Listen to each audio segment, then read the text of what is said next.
নমস্কার বন্ধুরা, সুপ্রিয়া রান্নাঘরে আবারও একটা নতুন পর্বে তোমাদের সকলকে স্বাগত। আজকে পুঁই শাক দিয়ে একটা দুর্দান্ত স্বাদের নিরামিষ রেসিপি আমি তোমাদের সাথে শেয়ার করব।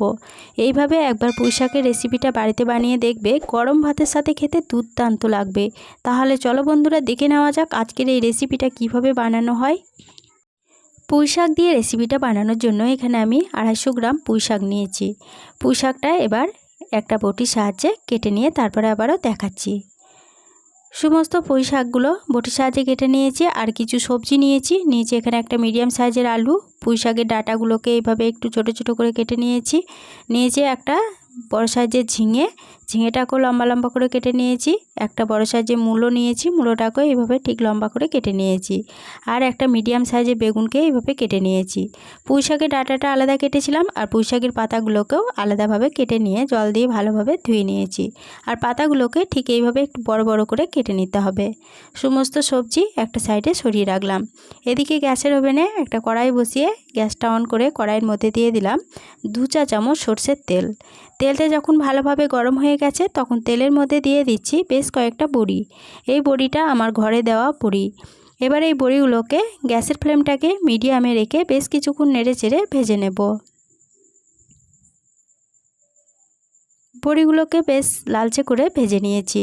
এবার এই বড়িগুলো তেল থেকে তুলে নিচ্ছি। সমস্ত বড়িগুলো তেল থেকে তুলে নেওয়ার পরে ওই বড়ি ভাজার তেলেই আবারও দিয়ে দিলাম 2 চা চামচ সরষের তেল। তেলে ফোড়নের জন্য দিয়ে দিচ্ছি 1/2 চা চামচ 5 ফোড়ন, একটা শুকনো লঙ্কা আর একটা তেজপাতাকে ছিঁড়ে দিয়ে দিচ্ছি। এবার এই ফোড়নগুলোকে ভালোভাবে ভেজে নিচ্ছি। ফোড়নগুলো ভালোভাবে ভেজে নেওয়ার পর ফোড়ন থেকে যখন একটা সুন্দর গন্ধ বেরোতে শুরু করেছে তখন এর মধ্যে দিয়ে দিচ্ছি কেটে রাখা আলু আর দিয়ে দিচ্ছি কেটে রাখা মূলো। কেটে রাখা সমস্ত আলু ও মূলোগুলো দিয়ে দিলাম। এবার গ্যাসের ফ্লেমটাকে মিডিয়ামে রেখে আলু ও মূলোগুলোকে বেশ কিছুক্ষণ তেলের সাথে নেড়েচেড়ে ভেজে নিচ্ছি।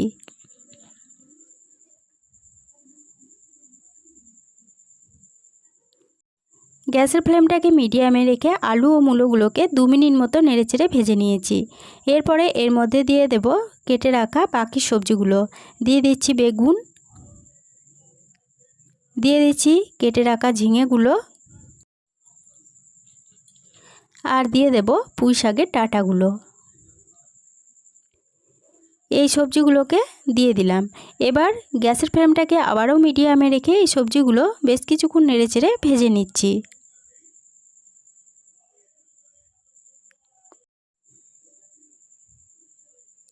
সমস্ত সবজিগুলোকে গ্যাসের ফ্লেমটা মিডিয়ামে রেখে মিনিট 2 মতো নেড়েচেড়ে ভেজে নিয়েছি। এরপরে এর মধ্যে একটা ঢাকা দিয়ে দিচ্ছি। ঢাকা দিয়ে সবজিগুলোকে বেশ কিছুক্ষণ ভাজা হতে দেব। ঢাকা দিয়ে সবজিগুলোকে 4 মিনিট মতো ভাজা হতে দিয়েছিলাম। 4 মিনিট পর ফিরে এসে ঢাকাটা খুলে নিলাম। আর এই 4 মিনিট ঢাকা দিয়ে ভাজা হওয়ার ফাঁকে আমি মাঝে দুবার ঢাকা খুলে সবজিগুলোকে নেড়ে চেড়ে দিয়েছিলাম। অবশ্যই সবজিগুলো ঢাকা খুলে নেড়ে চেড়ে দিতে হবে, নাহলে পরে তলাতে পুড়ে যেতে পারে। এবার এর মধ্যে দিয়ে দিলাম 1 চা চামচ আদা ও কাঁচা লঙ্কা বাটা, দিয়ে দিলাম 1/2 চা চামচ জিরের গুঁড়ো, 1/2 চা চামচ ধনের গুঁড়ো, কালারের জন্য দিয়ে দিলাম 1/2 চা চামচ কাশ্মীরি লঙ্কা গুঁড়ো আর 1/2 চা চামচ হলুদের গুঁড়ো। এবার গ্যাসের ফ্লেমটাকে লো টু মিডিয়ামে রেখে সমস্ত মশলা খুব ভালোভাবে কষিয়ে নেব।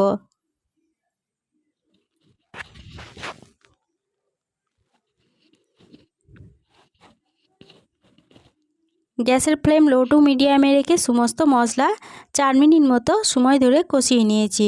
মশলাটা ভালোভাবে কষানো হয়ে গেছে, আদা থেকে কাঁচা গন্ধটাও চলে গেছে। এবার এর মধ্যে দিয়ে দেব কেটে রাখা পুঁই শাকের পাতাগুলো। সমস্ত পুঁই শাকের পাতাগুলো দিয়ে দিলাম। এবার এর মধ্যে দিয়ে দিচ্ছি স্বাদ অনুযায়ী লবণ। এবার গ্যাসের ফ্লেমটা মিডিয়ামে রেখে সমস্ত সবজির সাথে পুঁই শাকের পাতাটাকে বেশ কিছুক্ষণ নেড়েচেড়ে কষিয়ে নেব।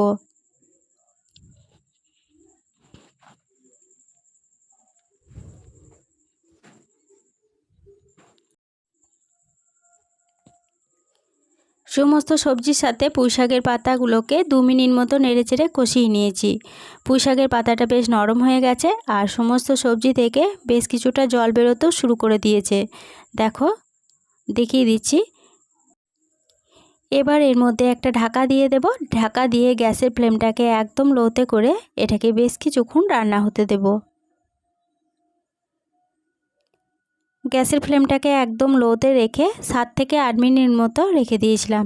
8 মিনিট পর ফিরে এসে ঢাকাটা খুলে নিলাম। ঢাকাটা খুলে নিয়ে সমস্ত সবজি একবার ভালোভাবে নেড়েচেড়ে দিচ্ছি। নেড়েচেড়ে দেওয়ার পরে এর মধ্যে দিয়ে দিচ্ছি 1 চা চামচ চিনি আর ভেজে রাখা সমস্ত বড়িগুলো দিয়ে দিলাম। এবার এই চিনি ও বড়িটা সমস্ত সবজির সাথে ভালোভাবে নেড়েচেড়ে আবারও সবজিগুলোকে বেশ কিছুক্ষণ কষিয়ে নিচ্ছি। আর সবজির মধ্যে যে অতিরিক্ত জলটা আছে সেটা একটু নেড়েচেড়ে শুকনো করে নিচ্ছি।